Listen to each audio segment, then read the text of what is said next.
Hello everyone, and welcome to this Accenture Skills to Succeed webinar on designing and building a standout CV. My name is Ted from Springboard, and I'm just going to read out a brief statement about recording this session for those watching in the future. Today's webinar is being recorded. Please can everyone ensure that their video is switched off and that you only use first names when speaking to each other in order that no one can be identified after the session. We record webinars for 3 reasons. Firstly, for internal training purposes, so we can get better at delivering them. Secondly, to provide to our funders as part of our commitments to them. And thirdly, so that trainees like yourselves can watch these sessions back in the future in order to support their career development where they've been unable to attend the live sessions. We store these videos on our secure internal Teams platform and as private YouTube videos which cannot be accessed without our permission, and we will store these videos for a maximum of 5 years. You have the right to choose to relieve the session at any stage if you do not wish to be recorded. If you do choose to leave, we will attempt to hold another unrecorded webinar to accommodate you. If you have spoken during the session and you wish the recording to be deleted, we will do so. Neither Microsoft Teams nor Springboard store any information about you, including your IP address.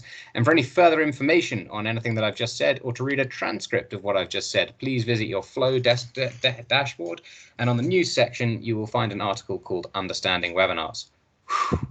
Wow, what a long statement. And now it's time to introduce our guests. So we are very lucky today to have from Accenture joining us Anna Robinson and Rose Al-Basha, who are going to be presenting today's session. And I'm going to hand over to you guys. Hey gang, how you going?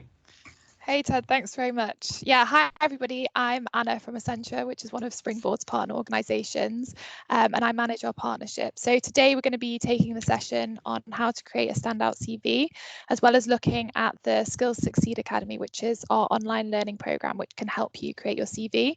And I'm also joined by Rose, so I'll just hand over to Rose to introduce herself. Brilliant, thanks Anna. So hi everyone, I'm Rose and I work on the Skills to Succeed Academy, and today I'll be leading today's session to discuss how to create a standout CV. Great, so in today's session we're going to go through what a CV is, what makes a great CV and how to structure yours, where to start with writing your CV, what a cover letter is and how to write a cover letter, how the Skills to Succeed Academy, our online learning programme, can support you with writing a CV, and then go to a Q&A at the end. So just a few points on the session. We want it to be as interactive and engaging as possible. So as we're going through, please post any questions or comments in the chat window, and I'll be monitoring this as we go along. And if you do have any questions on your specific Springboard programme, then you can ask your programme manager for that. So I'm going to hand over to Rose now. Brilliant, thank you Anna. So we're going to start with a group activity today. So we're going to go through the questions one by one. So the first question that I have for you guys is, what actually is a CV? So also termed a resume in the US and a curriculum vitae in Latin. So pop your ideas in the chat window and we'll see what comes up.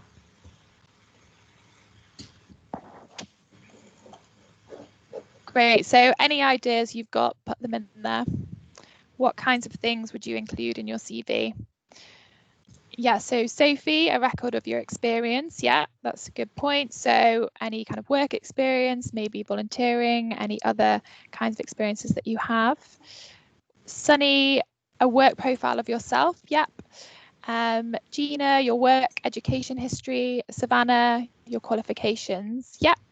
Ted, an advert. Yeah, exactly, an advert for yourself and what you can offer the company or the position. David, a CV includes personal statement, list of skills and experience. Yeah, great. And James says a summary of your qualifications and experiences. So over to you, Rose. Yeah, fab. So those all sounded about right. It's a document when you're applying for jobs. So this allows you to summarize your education, your skills and experiences, enabling you to kind of successfully sell yourself and abilities for that particular job. So fab. Moving on to the next question. When did you guys last update your CV? So it doesn't matter when you did it. If you're not sure, just put a rough estimate. We just want to gauge when that was. If it was yesterday, a month ago, a few years back, pop your ideas in the chat. Great, so we've got over 2 years ago from Ted, 3 months, just before lockdown, last year, a month, 1 month, recently, a few months ago, 2 weeks ago.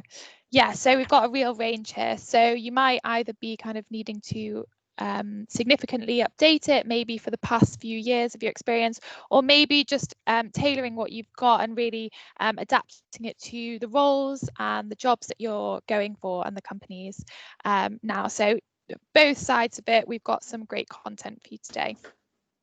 Yeah, fab. And the last question that we have is, what are the common challenges that you face when you're writing your CV? So try and be as specific as possible, really put in what you kind of struggle with, just so we can really address and combat those challenges the best way that we can in today's session. So pop your answers in the chat.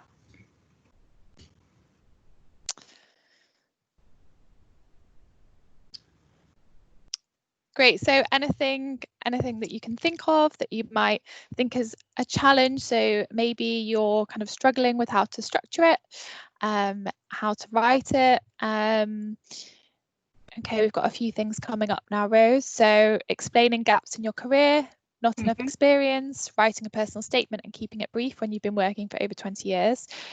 The personal profile, compressing everything in, not knowing what to put in the personal statement. Yeah. Praising myself using fancy, smart vocab to stand out in a large pool of applicants, structuring and wording it. Yeah. So these are all really common challenges that everybody faces when they come to write their CV. So hopefully we're going to give you some top tips on how to address these things and what you can do going forward to help you with those challenges. Yeah, absolutely. And I think all those kind of challenges that I heard we will address today. So thanks for your participation. So we're going to move on to the first part of today's session, which is building on what we've spoken about around what is a CV. So a bit of a fun fact for you all. Did you know that employers only spend 60 seconds or less to look at your CV? So as you can imagine, this really isn't a lot of time. So you have to kind of you have to make sure to get the structure and detail right in order to really impress the employer. So a useful starting point when writing your CV is to start with the structure. So here we'll run through how a CV is typically structured, starting from the personal details, and then show you some example templates on the next slide.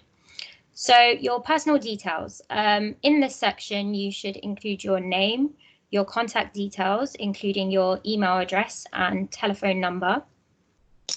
In terms of your address, you just need to put the first part of your postcode.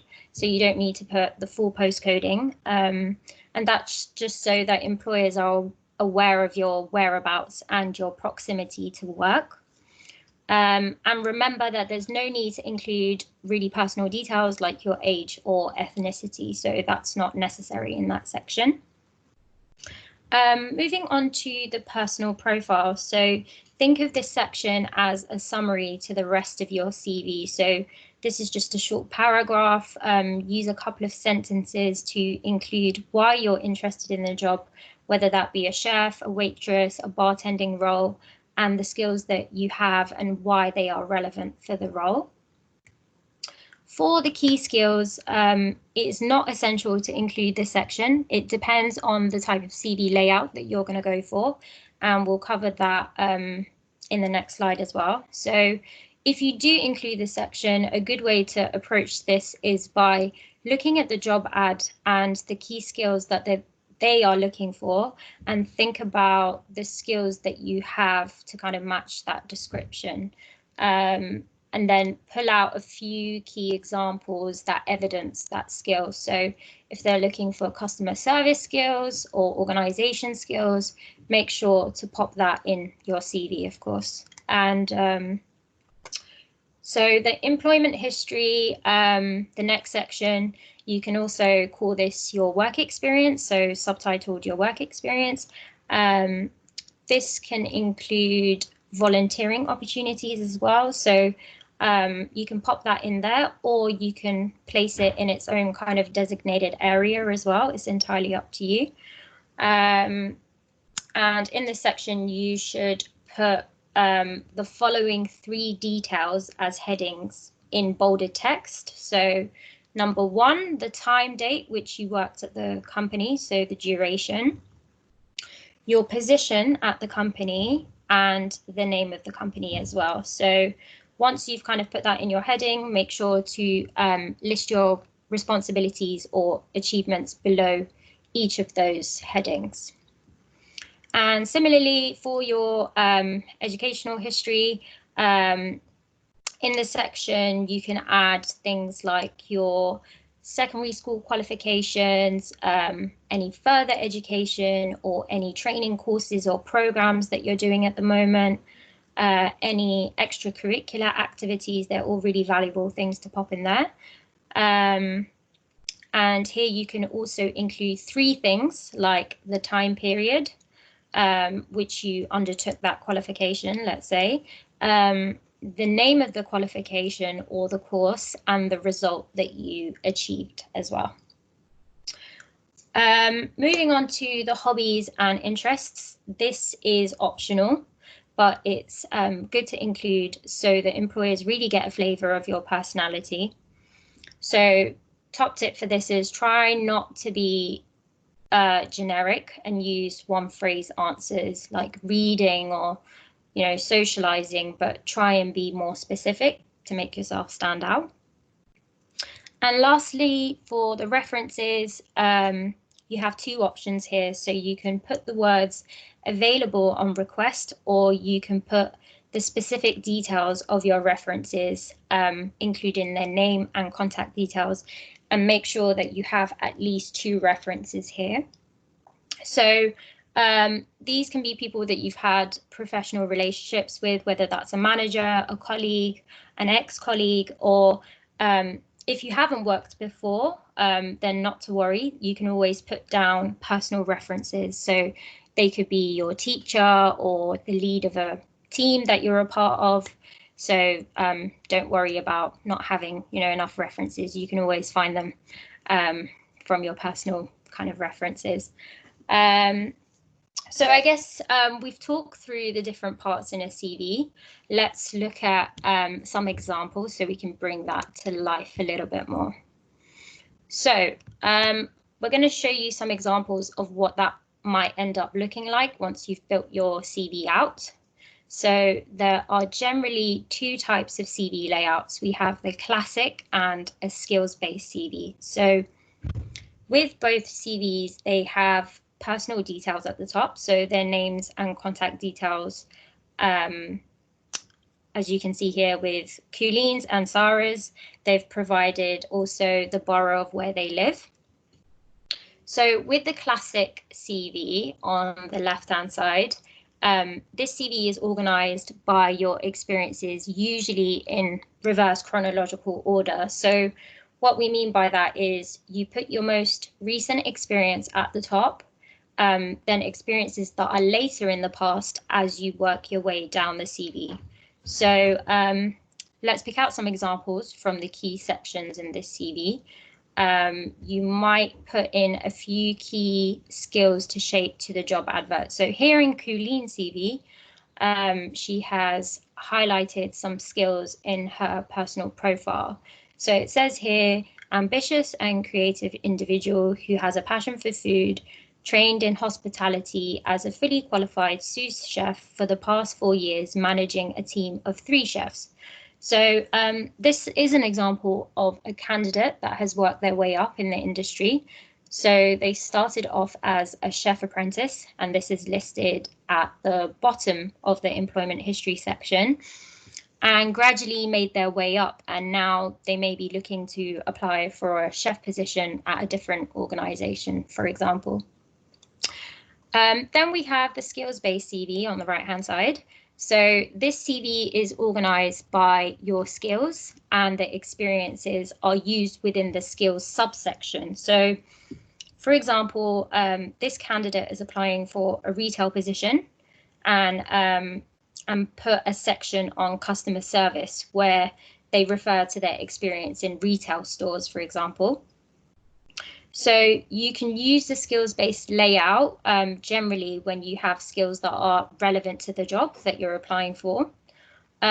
Also, you could use this type of layout if you have little work experience or you have gaps in your employment. And some people may, I know that earlier on, some people said that their challenges were having gaps, but there could be several reasons for this. You might have taken a break from employment due to personal or other commitments. Sometimes people worry about that, so you can cover this off in your CV and just try and be honest and showcase the skills that you developed over that time that you had a gap, whether you were caring for family. This can show really valuable skills like time management and organization skills as well. So I'm just going to pause here just to open for any questions so far that you guys may have. Yeah, so go ahead and pop any questions that you've got in the chat, and we can answer those now. Or as we're going along further, just pop them in and we will take regular breaks to answer any questions that you guys have got. Yeah. We don't have any coming through on the chat just now, Rose, so. Okay, brilliant. I'll just, I'll move on, and yeah, as you said, any questions, pop them in the chat. So now we've shown you some examples of the templates. Let's talk about how you can approach writing your CV. So a good place to start is by identifying your transferable skills. So in this slide, we're going to walk you through how to think about those transferable skills and use them to your advantage, no matter your circumstances. So just before we start on that topic, as we go through the pack today, there will be some extracts from the Skills to Succeed Academy, which is our learning site where you can access some support to really help you with writing your CV, and we'll show you more about the Academy and how to register later on in today's session. So you may be wondering, how do you identify your transferable skills? And the best way typically would be to go through a job spec and see how you can connect the skills requirement with the skills that you already have. So for example, if you've gone traveling and think about the skills that you've developed there. So perhaps you really improved on your communication and organization skills. You built your self-confidence, obviously, to navigate around a foreign country. These are really great skills to highlight to the employer. And if you're looking to get into the hospitality sector, key transferable skills you might want to think about are multitasking, because this is key, especially when you're taking orders, you're running plates and you're answering questions. You will develop a great ability to kind of divide your attention and prioritize tasks whilst you're working. Things like customer service skills, try and really bring those out. Obviously, because jobs in hospitality, such as bartending and waitressing, are very customer-facing roles. So if you're struggling to identify those skills, then we have a great tool to help you identify them. So a tool that everyone can use to help them identify their transferable skills is what we call the skills wheel that we have on the slide. And here we look at four areas of your life. So if we have a look at the blue section of the wheel, some of you may not consider home experiences to be valuable enough to pop on your CV, but one example could be perhaps you're managing the finances at home. You're keeping an eye on the bills to ensure there's no late payments. You might not realize, but these demonstrate multiple skills like action planning, organization, budgeting skills, which shows to the employer that you are reliable. And if we're looking at it from an educational perspective, so the green section, you may have gained some experiences at school or college. If you've ever led assemblies in school or presented in front of a class, this shows that you have built your communication and leadership skills, which are essential. Your hobbies are a good one to include. If you're part of a sporting team, this shows discipline and commitment to attend practices, or if you've done some community work, then these are great things to include to show your team working abilities. So once these skills are identified by looking at something like the skills wheel, this can help you in terms of helping build out your CV. So just wanted to pause there for any questions. Do we have anything coming through in the chat, Anna? Not just yet, but yeah, anybody, if you've got any questions, maybe on those specific 4 areas, you could pop them in. I guess just thinking maybe from my own experience, for example, I volunteered at a charity shop. So skills that you could bring out from that might be kind of teamwork, so working in a team of volunteers in the charity shop.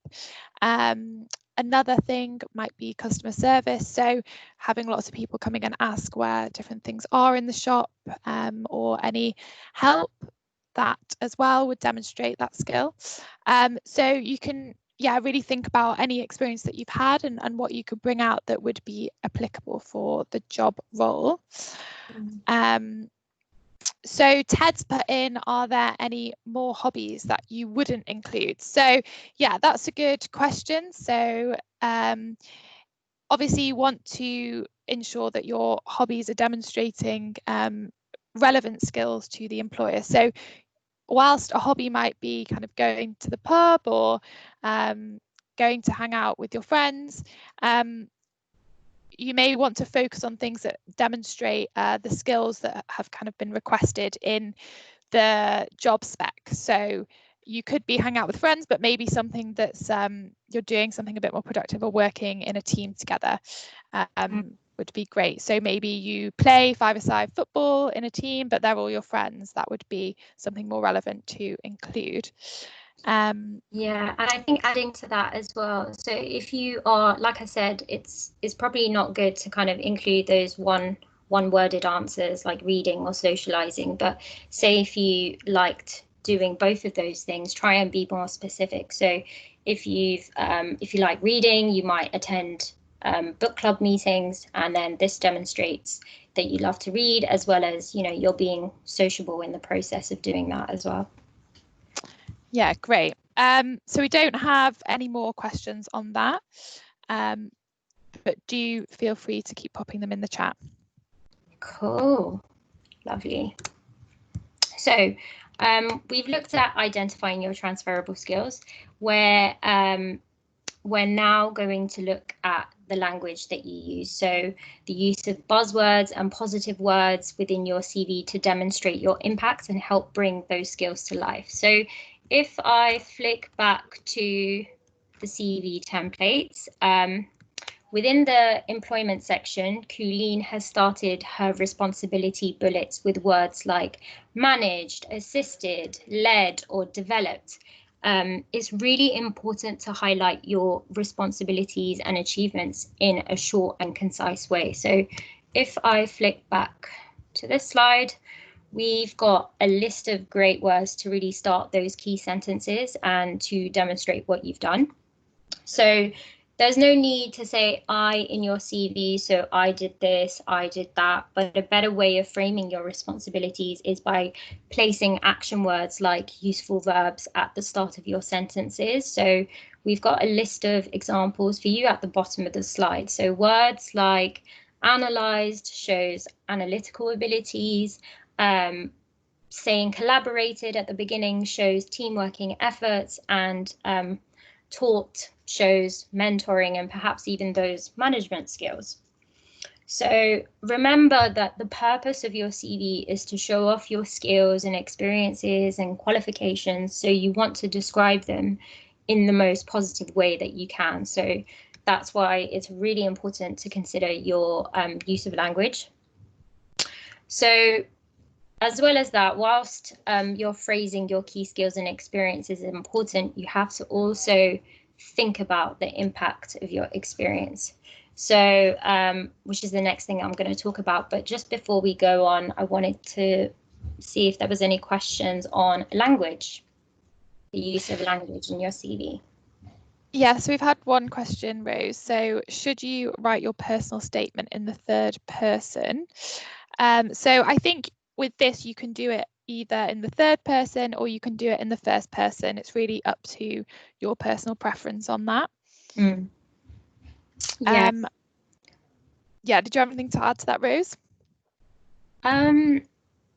Yeah, I think if we go back to Cooline's, I think Cooline has done it in third person. So ambitious and creative individual who has a passion for food. Yeah, I think you can.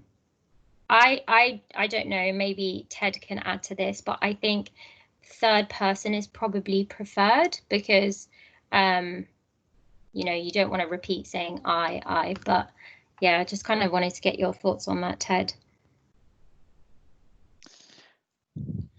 I suppose it depends on the tone of the cover letter that you've written. If you've attached a cover letter, would possibly change whether I wrote in the third or the first person.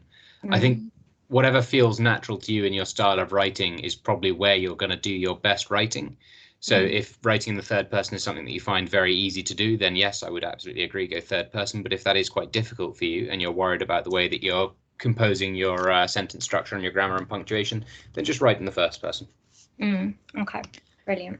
Great, thank you. So another question, is it a good idea to always have a CV with all of your information on it, but then adapt it for every single job you apply for in line with the job description? So yeah, I think it's a good idea to have a CV or kind of a standard CV that you could adapt to different jobs. So this would perhaps have all your experience on it, but then if you're looking to apply for a similar job role but in different companies, the CV and how you adapted that in terms of the skills that are kind of highlighted from each of your experiences and the experiences that you've chosen to focus on in terms of your work experience would be quite similar, whilst it may be adapted to the different companies.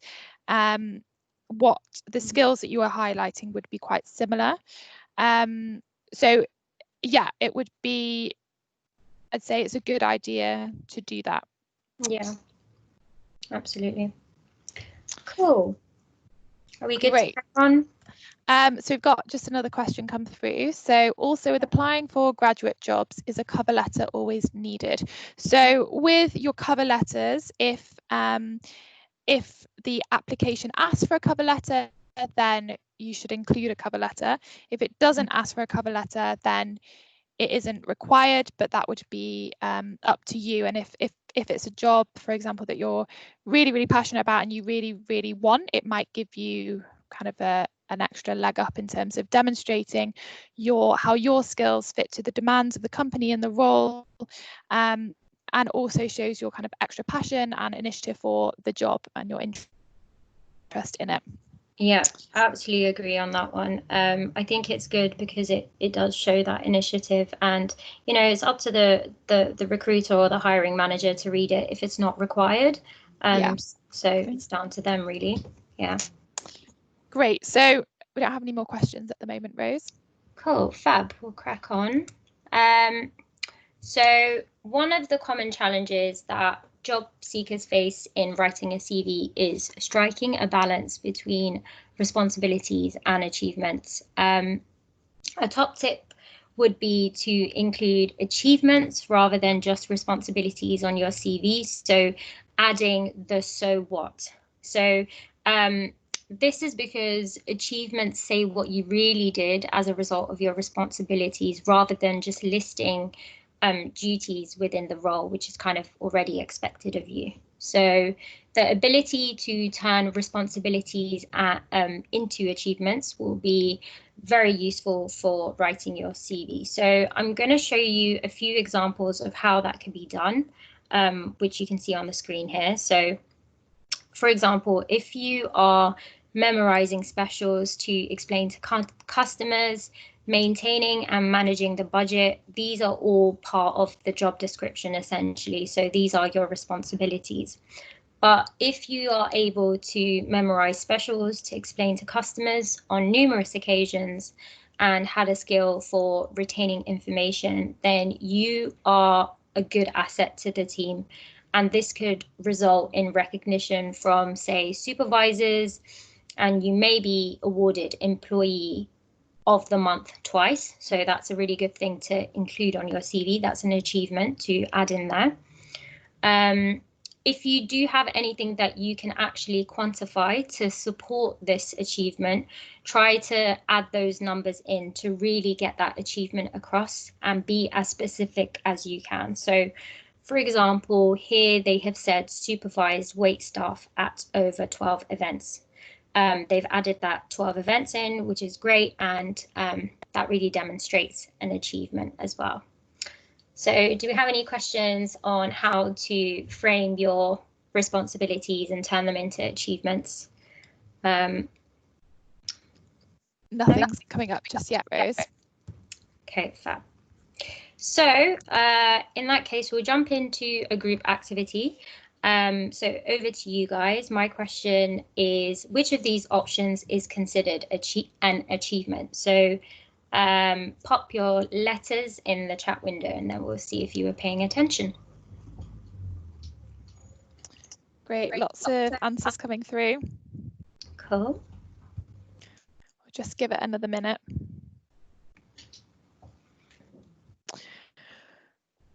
So I think everybody so far has said A. So yeah, A. Lovely. Cool. The answer is A, because of course B, performed duties of the job that is by default required of you. Whereas if you've memorized 3 specials and their ingredients every day, then that is classified as an achievement. So thanks for that, guys. Realistically, we often apply for more than one job at one time. So to give you the best chance of securing a job, it's really important to tailor your CV depending on the job specification to position yourself best for that role. And on that note, we're going to walk you through how to tailor your CV. So it's really, really important to tailor your CV to the company and the role that you're applying for. So as you can see here, we have a diagram here that shows 5 simple steps to help you begin tailoring your CV, and we've got some additional tips at the bottom of the slide to really help you think about how to best shape this. So I'm going to focus on the personal profile section of the CV again. So for example, a retail CV should look different to a job as a waitress or a bartender role.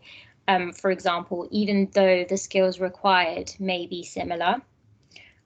Remember to always change your personal profile for different industries and roles, and try to make it really specific to that company and make that kind of shine through in your personal profile section. Also, some tips, get your program manager to review your tailored CV and ask them to look at it as if they were the employer. So it's really important to get feedback and get someone to get another pair of eyes over your CV, get them to review it, so then you can make the edits and tweak your CV accordingly. And just to reiterate, it's not a case of having one CV and applying to multiple jobs, but it's really thinking about how to tailor your CV to the job description for individual roles. So that way you're signaling to the hiring manager that your experience is relevant and that you're the right person for that job and that specific company. We've also got some other top tips, like remember to check your spelling, grammar and punctuation, and be mindful of the fact that tailoring your CV can also take some time. Cool. So just wanted to see if there was any questions on tailoring your CV. No, nothing's come up now. Cool. So what have we learned so far? So we've gone through what a CV is, how to structure your CV. Then we looked at how to build this out and identifying your transferable skills firstly, and thinking about ways to phrase those responsibilities and achievements, and finally tailoring your CV to that specific role. So hopefully we've given you some good takeaway points, but we'll recap those top tips again. So number 1, highlight your key strengths and achievements. It's all about making sure that you communicate your skills and qualities in a positive way. So make sure to include those achievements and remember not to waffle, be as concise as possible. The use of language, as we already covered, is really important. So choosing the right words, buzzwords, positive words, and those descriptive verbs to start your sentences to describe yourself and your achievements. Number 3, tailoring your CV. So focus on only the most relevant experience and skills according to that job advert. Remove any kind of unnecessary detail. And number 4, make sure you stand out and really sell yourself. So you can talk about any unique selling points or hobbies that make you different from the competition, or else you're just going to get lost in piles of hundreds of CVs and application forms, which recruiters usually have to go through. And number 5, choose a suitable format. So whether you choose a classic CV or a skills-based CV, it doesn't really matter. Just make sure to label the subsections clearly and have a clean design. So that's kind of it in terms of CV writing. Something that we wanted to move on to is writing a cover letter. So generally, when you apply for a job, you will always need a CV, and sometimes employers will ask for a cover letter alongside this. So they don't always ask for it, but we just wanted to run you through a few key tips on writing a cover letter. So what is a cover letter? A cover letter is pretty much exactly what it says on the tin. It's a letter that you can put in front of your CV or application form like a cover.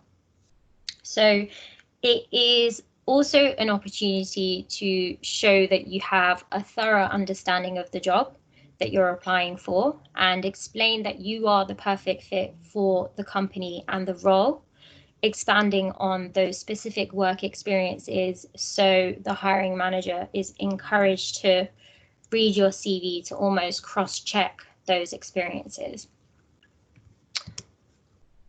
So we thought it might be useful to show you 2 examples of cover letters to bring this to life. We'll start with a not so great cover letter versus a good cover letter to compare what you should and what you shouldn't do. So Daniel here is applying for an apprenticeship in construction, and a cover letter usually begins with your contact information on the right and the employer's contact information on the left. And you can see in Daniel's case that he has forgotten to put the company's address on the left. And in the following paragraph, Daniel has started by providing irrelevant information, like mentioning his age. Remember, you don't need to include this in your CV, neither do you need to include it in your cover letter, so make sure, he needs to make sure to get rid of that. And the second paragraph, he has tried to relate the company's values a bit too personally by saying he cares about the environment, and I guess this simply defeats the aim of making a cover letter concise and to the point. So try not to waffle once again. So those were a few examples on what not to do. So let's look at a better example of a cover letter. So we have Amira's cover letter here, who is applying to a retail company at Maltons. So let's start with the way that the cover letter is structured. She's done this correctly with her details on the right and the employer's name and details on the left. She has taken the time out actually to find out specifically who she should address the letter to. So she said here, Dear Susan Miller, rather than Dear Sir Madam, which shows initiative. And in the first paragraph, she briefly explains why she is the ideal candidate for the position and her relevant experiences in a few lines. So this is key. for a cover letter, make sure you get straight to the point in your first paragraph, why your experiences are relevant. The next section of the cover letter should describe what you have to offer the employer, and it should list the relevant skills and experience. So Amira has highlighted her prior experience and her skills in customer sales. This is a great opportunity to show that she is confident and comfortable when applying for the role. So we've shown you some examples. Let's move on to top tips for writing a cover letter. Firstly, really do your research on the company and bring out reasons why you are the best person to work for that company and the role. You have more space to do this in your cover letter compared to your CV. Make sure not to copy and paste sentences directly from your CV to your cover letter. So where you're transferring the experiences from your CV, try and paraphrase this in your cover letter. Remember, you can demonstrate your written communication skills really well on your cover letter. Just wanted to highlight as well the differences between a CV and a cover letter. So remember, whilst the CV provides a general overview of an individual's education, employment history, a cover letter is much more targeted to the needs of that particular role and company. So a cover letter and a CV needs to be written differently. On a CV, you'll just highlight your skills and experiences, whereas on a cover letter, you can go into much more detail and really try and sell those skills and experiences by giving a little bit more description and focusing on those achievements more. So just wanted to pause there, actually, if there were any questions on what we've covered so far on cover letters. If anyone has any questions, pop them in the chat. Maybe, I know sometimes it can be quite confusing, the difference between the CV and the cover letter. So anything on that as well that you're not sure on, please pop in. Yeah. And in terms of kind of the length as well, we've got on the slide, so a CV should be up to 2 pages, no more than 2 pages, and a cover letter is usually 1 page as well. So we've just got a question from Gina. Would you explain gaps in your cover letter? So I'd say no. Your cover letter is to explain why you are right for the job and for the company. So what your interest is, what your skills are, and how they directly apply to the role that the company is advertising. So it's really kind of an additional marketing tool for yourself, as opposed to your CV, which outlines everything. You could state maybe a 1-line sentence if you feel it's necessary on your CV. Otherwise, if they bring it up in the interview, for example, it would be useful to explain it there. But your cover letter is more of a kind of an additional marketing piece of material, essentially. Yeah, so you're really trying to sell yourself and say why you are the perfect person for that role. I would say, adding on, like, just to echo what Anna said, you know, gaps in employment, they may ask that at the interview stage, and that's kind of when you should explain that, but I wouldn't say so for the cover letter. Yeah, I know in some jobs might ask you to, in your application, state it, but state it specifically to outline if you've had any gaps of maybe more than 6 months or something, and then you can include it there, but only if they kind of specifically ask for it in the application form, perhaps. Any other questions on this? Feel free to pop them in. Cool. So I'll we move on. Yeah. Thanks, Rose. We've got another group activity for you guys. So the question is, are you looking for employment opportunities at the moment? And if so, are you searching for these via job websites, company websites, or are you doing this in person? Pop your thoughts in the window.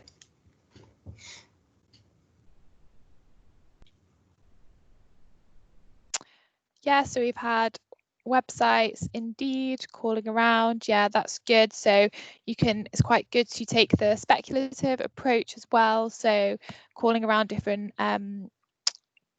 companies or restaurants or something, for example, and finding out if they've got any vacancies might help you to get in before they formally advertise it as well.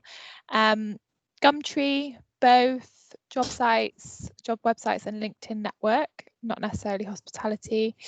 Great. Anything else? Brilliant. Yeah, I think I guess pre-COVID, going in person would be a great option as well. But it's a different time at the moment. Yeah, exactly. And yeah, so the speculative approach in person, you know, when time allows it, that may maximize perhaps your chances, because some jobs may not be advertised online. So you can approach those kind of local hospitality businesses yourself and see if they've got any vacancies there. So cool. Thanks, everyone. So we've spoken you through how to write a CV, and we've also touched upon a cover letter. So we're going to introduce you to an online learning program called the Skills to Succeed Academy, and show you some modules you can enroll to help you write a CV and a cover letter. So the Skills to Succeed Academy is a free learning program and can be accessed online easily via your mobile device, laptop, computer, and there are 3 courses. So these 3 purple buckets you can see on the slide really help you through the process of choosing a career, getting a job, and succeeding in the workplace. So today we have spoken about modules around getting a job. So there are 4 that you can see on the slide here, and we're going to have a look at what those look like in the Academy.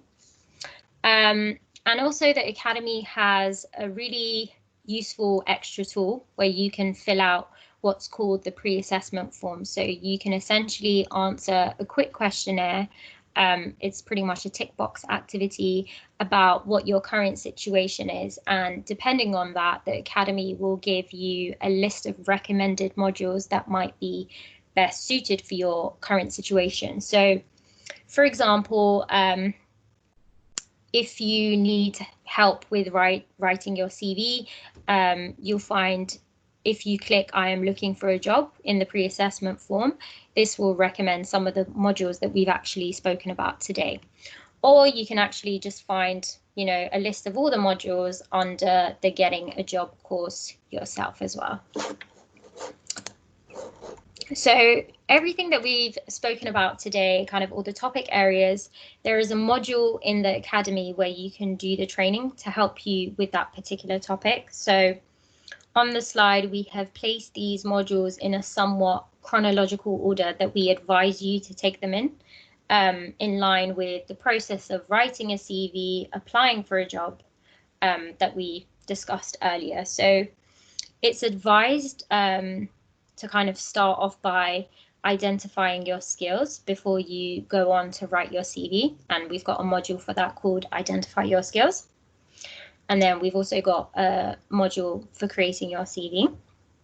And earlier on, we mentioned the importance of tailoring your CV. So to no surprise, there's a module on that as well. And we also have a module called A Better Cover Letter, which can help you in really structuring your cover letter, and some hints and top tips that we briefly went over today. So now we'll show you how to register to the Academy and get started. So how can you get started? The next steps we have the next steps in the next 2 slides.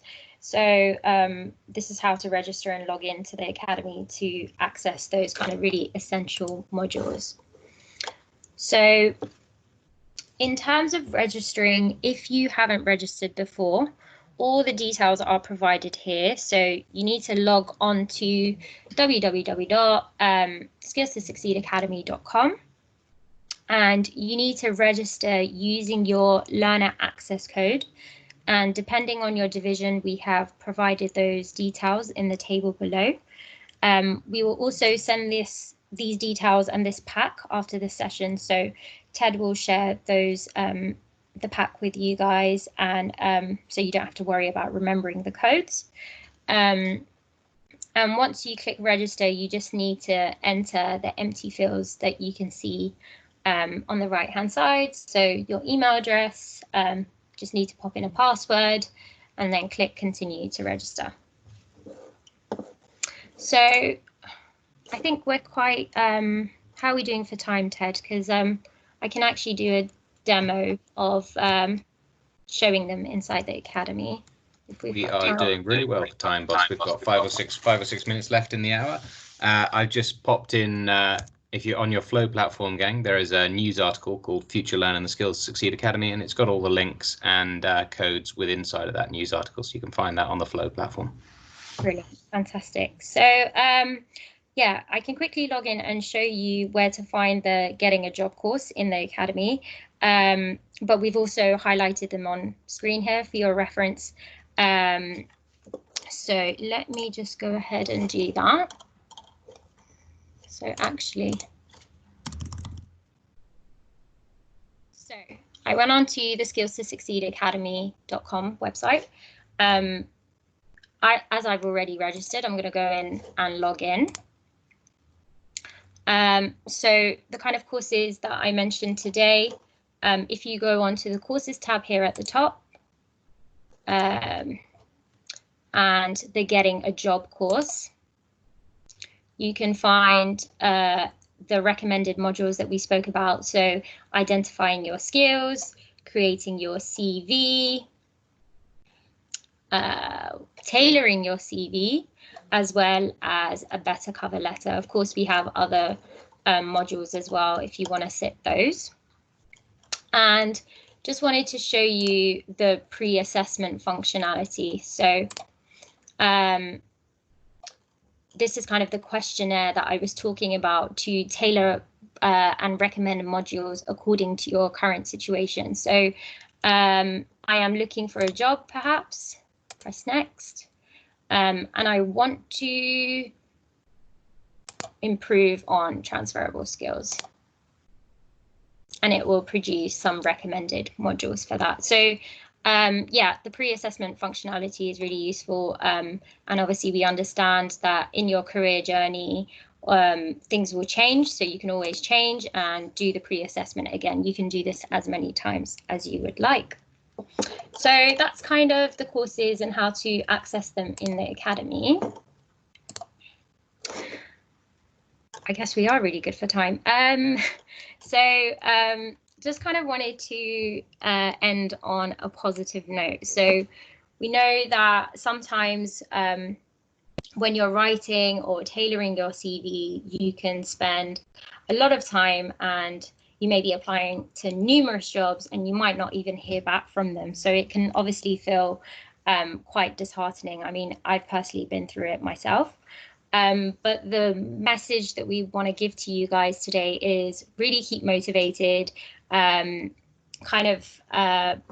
really emphasize your skills on your CV, try and really highlight and sell yourself. So, you know, with perseverance, you will eventually land a job and all your hard work will pay off. So before we kind of end today's session, wanted to do another group activity. So we have 3 famous people on the screen here and just wanted to ask, do you guys know who these people are? And pop the number and their name in the chat window.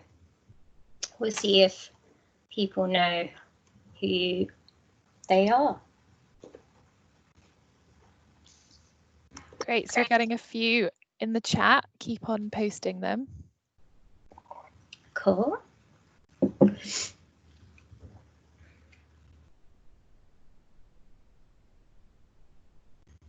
Yeah, so the third one, a few people have got that. So that's Bill Gates, who is really famous and one of the richest men in the world, I think now. Yeah. We've got the first is Oprah. Fab. From several people, and the second is J.K. Rowling, great. And Ben says Jeff Bezos is richer, who's the founder of Amazon. So yeah, you're correct, Ben. He definitely is richer now. Yeah. Especially with lockdown, I think his wealth has increased significantly, actually. Yeah, with all the online shopping, most definitely. The online order, yeah. Yeah. So just to give you guys background, well done. Yeah, the first one is Oprah Winfrey. So she has inspired millions of people around the world. So she was actually born from an underprivileged background. So she scored her, job, her kind of dream job in journalism, and things didn't really go that well for her.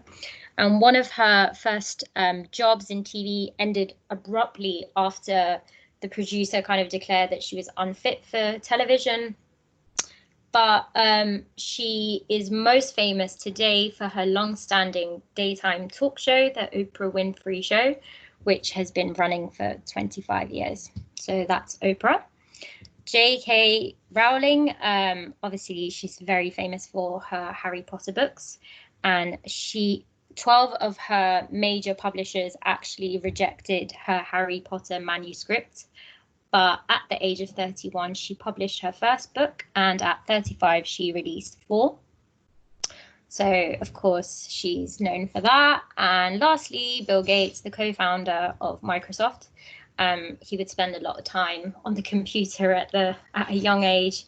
And yeah, I guess he is where he is today with a lot of practice and perseverance. So yeah, cool. I think that was it. So we've covered everything that we wanted to. So hopefully you've enjoyed today's session and, found it useful and took some key points. So we just wanted to close with a Q&A. So if you have any questions in terms of today's content, in terms of writing a CV, cover letter, or anything else relating to the Skills to Succeed Academy, then we've got a good amount of time to kind of cover any outstanding questions. So please feel free to pop them in the chat window. And obviously, Ted, if there's anything you want to add as well whilst the questions are coming up, then please feel free to kind of chime in. Absolutely. Well, firstly, thank you so much for the session today, gang. It's been absolutely brilliant. We do have one very traditional question that we always ask our guests at the end of a webinar series. If my connection had been bad and I'd been dropped out of the conversation, or I'd just spaced out and not listened properly, and you had 30 seconds to give me your key top tips on putting together a CV, what would your key points from today's session be that you think are the most important bits to remember? That's a very good question. Yeah. So do you want to go, Rose, or? Yeah, sure. I would say when it comes to your CV, make sure to be really concise. Your use of language is really important. Try not to waffle and really, really try and sell yourself. When it comes to your cover letter, you can add more detail and make sure you've done your research to find out about the company and why you are the right person for the role as well as the company within your cover letter.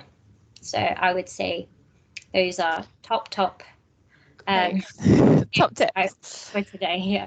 Yeah, brilliant. Just to add to Rose, I think I'd also say one of the main things is for everybody to maybe go away and think about some of the job specs or adverts that you've seen that you want to apply for, and then have a look at the skills wheel, and maybe draw it out yourself and think about, I like to kind of visually map it out and think about anything that you've done that you think might be relevant, might have brought out the skills that they're asking for, and that should really help you kind of pull out what they're looking for from any of the experiences that you've had in your working life or other parts of your life as well, and should really help kind of get that focus on the job roles that you're applying for.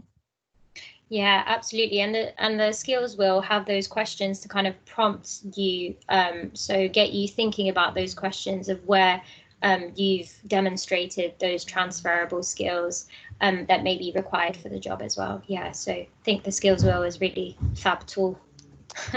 Super. So yeah, as Rose said earlier, we'll be sending some next steps, and the deck, and Ted will be sending that out to you after the session as well. So yeah, we can stay on for a few more minutes. If anybody has any more questions, feel free to pop them in the chat.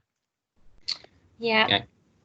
Gang, that was absolutely brilliant. If there are any further questions to come, they will come after the recording ends, as I'm going to end the recording just here. Again, thank you so much. Absolutely fantastic session. Those watching in the future, I hope you've enjoyed it as much as I have. And if you log on to Flow and go to the news section, you will find the article called Future Learn and the Skills to Succeed Academy, where you can access the links to the Skills to Succeed Academy, and also it's got the codes within it to show which area you're from. So I'm just going to pause the recording just there, or end the recording just there.